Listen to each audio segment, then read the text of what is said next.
I want to show you a chart from a study that I recently saw, and this chart blew me away. It's from a study on patients getting gastric bypass surgery. And what I want to talk about has nothing to do with gastric bypass surgery, but this study looked at how vitamin D levels affected the risk of getting an infection while in the hospital. So take a look at this graph. You can see clearly people with low vitamin D levels had a dramatically higher risk of getting infection. But when the vitamin D levels were adequate, that risk dropped greatly.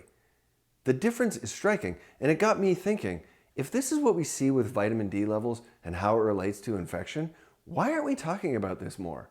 And that's what today's video is all about, because this study doesn't stand alone. Hospital-acquired infections are incredibly common. Tens of thousands of people in the US get them every year. So what better place to study how the immune system holds up under pressure? Another study published in 2019 in the journal Anesthesiology looked at the same concept. They found that for every 4 nanograms per deciliter drop in vitamin D levels, there was a 6% increase in the risk of infection. So again, here's a graph showing those numbers, and again, you can see the overwhelming impact that vitamin D status has on infection risk. And this isn't a subtle trend. It's a powerful visual story about how important vitamin D is for immune defense. And here's something worth noting. Labs like Quest and LabCorp will tell you that vitamin D levels above 30 nanograms per milliliter are considered sufficient. But you have to remember, sufficient doesn't mean optimal, because you can see on these graphs the risk of infection continues to drop at levels even higher than 30 nanograms per milliliter. So let's talk about why this happens, how common deficiency is, and what the research says about preventing and recovering from illness with vitamin D. So vitamin D does a lot more than just help your bones, right? It keeps your immune system strong and balanced. It protects the lining of your lungs and your nose and your sinuses and your gut so germs can't easily get in. It supports your immune cells in recognizing and responding to threats quickly, and just as importantly, it helps shut down inflammation when the job is done so that the immune system doesn't overreact and cause more harm.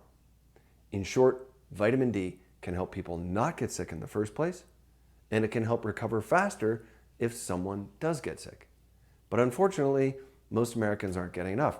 One large study used data from a massive national survey called NHANES, and it tracks the health and nutrition of people across the US. And here's what they found. Only 1 in 3 people had optimal vitamin D levels. Around 41% had insufficient levels, and 1 in 4 were fully deficient. So 2/3 of the population may have an immune system that's operating below optimal capacity, and they don't even know it. And the evidence doesn't stop with hospital infections. Let's talk about that third rail, COVID-19. In a study by Angelidi, people hospitalized with COVID-19 who had vitamin D levels above 30 nanograms per milliliter had a 9% mortality rate, but those below 30 nanograms per milliliter had a mortality rate of 25%. Another study by Dror found that patients with vitamin D levels below 20 nanograms per milliliter were 14 times more likely to develop severe or critical illness compared to those with levels above 40. And this wasn't just about correlation, right? Some studies actually gave vitamin D to patients to see what would happen. In this Castillo study, people hospitalized with COVID-19 were randomly assigned to either receive high vitamin D dose or not. In the no vitamin D group, 50% of the people ended up in the ICU. In the vitamin D group, 2%. Same hospital, same virus, very different outcomes based on vitamin D. So to get the full picture, researchers did a meta-analysis, right? Kind of like a study of the studies. So they looked at 38 different studies with over 200,000 people, and they found a 62% lower risk of severe illness and a 65% reduction in death from COVID-19 in people who took vitamin D. So let that sink in. This isn't fringe science. This is big, consistent, global data that for some reason wasn't mentioned by the authority figures a few years ago, but I digress. Now, labs like Quest and LabCorp will say that 30 nanograms per milliliter is the cutoff for sufficiency, but again, like I said, the data tells a deeper story. In both hospital infection studies and viral and bacterial illness studies, the real benefits show up well above 30. In fact, in this big review, based on dozens of peer-reviewed studies, they make it clear.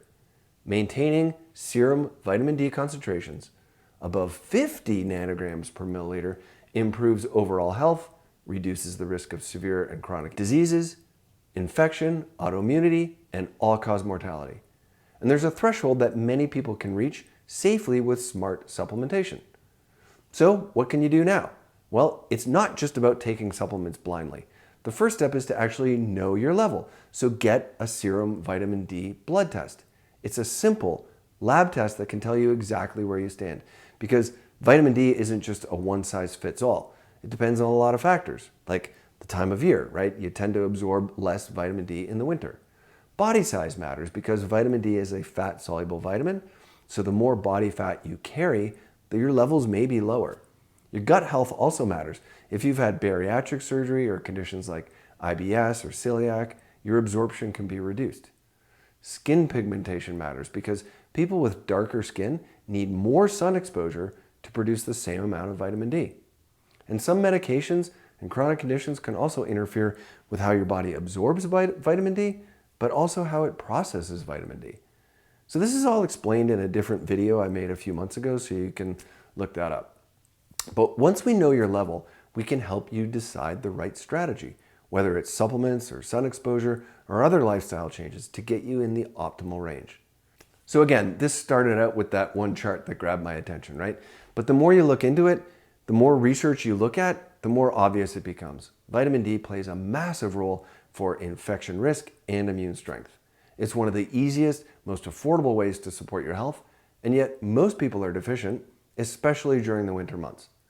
But it doesn't have to be complicated. With a simple test and the right plan, you can take control of your levels and your immune resilience.